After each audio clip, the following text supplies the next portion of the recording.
This museum is absolutely not worth the money or the time to get here and spend here. It's basically a very old set of very low-level, children-based exhibits. You will learn very little about anything here. Most disappointing. What's unnerving is to imagine that this might be the level of their education. If that's the case, the United States and Europe have nothing to worry about. In addition, the museum is so poorly laid out that you can't find your way around, and almost can't find your way out. It's so bad that I decided to skip the dinosaur exhibit, which is what I primarily came here on the assumption that I can't find it anyway, and it's probably incredibly bad compared to what I've seen all over. This is interesting.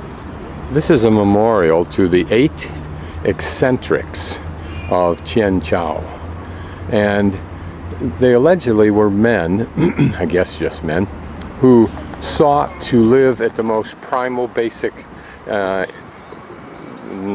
non-possession level of life, and in the process of doing it, created symbols, if not lessons, and thoughts on life that the masses, that alleges, have embraced. And to use the interpretive science choice of words, they were creators of bottom culture, of the imbalanced society. Well, I think many of us would allege that in the 60s that's what the hippie was. It was the imbalanced culture. But at any rate, presumably some of these represent lifestyles, some may represent inventions that they made, although what those are symbolized here, it's hard to tell. This may be a painter or calligrapher. Those may be musical clappers in his hand. And here a man that looks like a warrior type, but maybe that's a misinterpretation. Maybe all he is a man who only has that loincloth for a possession. And then this, which looks like a sail on a boat. Who knows? Those are perhaps allusions to the royal umbrella, at least in Thailand there is such a concept at the temples. Is this a comedian? A mime with his tongue stuck way out? And here a balancer, a juggler perhaps. Here I don't know, unless this is a man who smashes bricks with his hands, if that's in fact a brick. And here a man riding a donkey.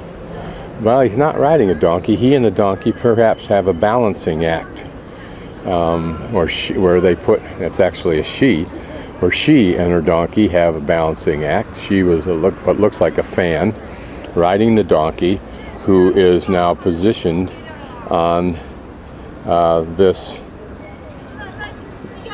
triangle of benches. But in fact, I don't think that's a real donkey, because if you notice, as I just did, there are feet attached to those legs, which may just be wooden carved legs, and there are hands and a handhold on these front legs. So maybe this is just a donkey skin, and this is their act. This is entitled The Beauty of Animals. 假如树木继续被砍伐，50年后可能就再也没有米了，而许多不同类的物种也将随着它们永远消失。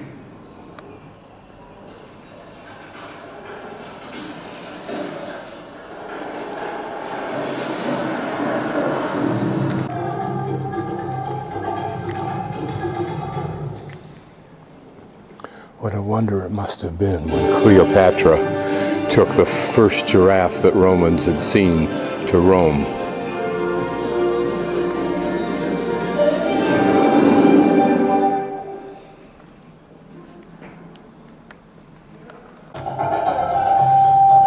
This is kind of a neat display in a way. It's getting old. but it's nice in the sense that it's like a instant gratification zoo. So often in zoos that I've been in, you don't see the animal, or you see it in a very obscured way, and that's for the animal's benefit, of course, but here you can actually see an animal and study it a bit if you want to, not its habits, of course, but its looks.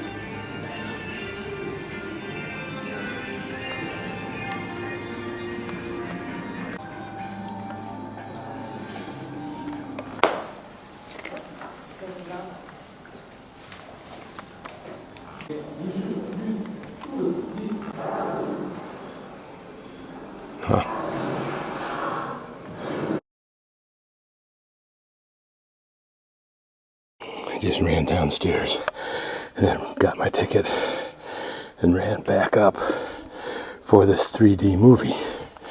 And here are 2 new seats for me. Only need 1. I apparently will be the only one watching this movie. The layout of the seats is interesting if it's typical China. Here you have 1. All the rest to the right are odd numbered seats. And here you have 2 next to it. And all the seats to the left are even numbered. Wonder if they do this throughout the system. Looks like I will not be alone there. The 3D movie I saw was very, very primitive 3D.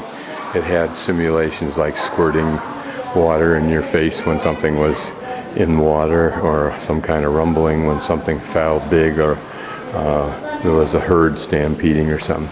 But it was cute and kids would enjoy it, and for people who had no knowledge of any of this stuff, it might be a good primer.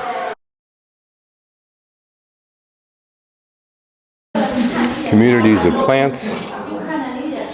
Here we're apparently taken into a forest, high mountain forest, probably a 2nd tier level of that forest.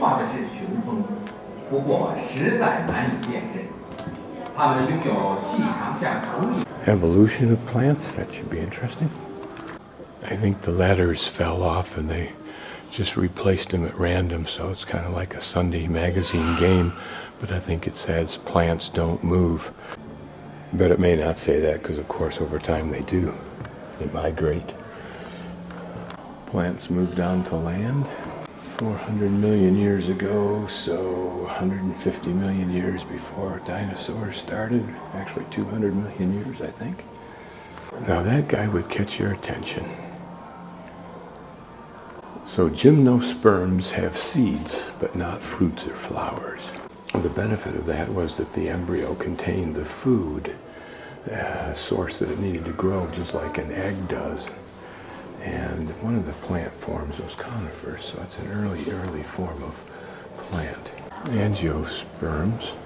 Here a cold and dry environment provided the opportunity for the angiosperms that were apparently closed seed plants, like the common garden pea, green peas, for example. Here it refers to Joseph Priestley's experiment. We need to find out what that was.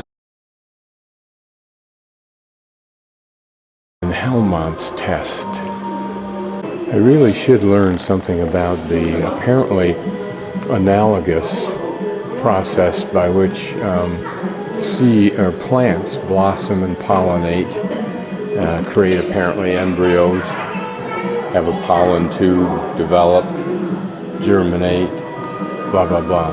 This is kind of cute. These are examples of how plants, the mechanisms plants use to disperse their seeds. These little parachutes that I've admired since I was a kid, of course. And then the pinwheel things, I forget what plant it is that does these, but we have them. Might even be the oak tree does it also. And then of course the coconut spreads by floating around the world and spreading that way.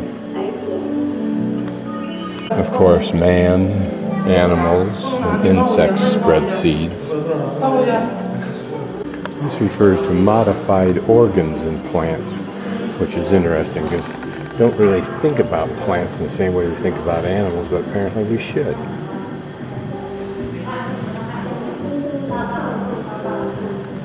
course, man contributes to the modification of plants.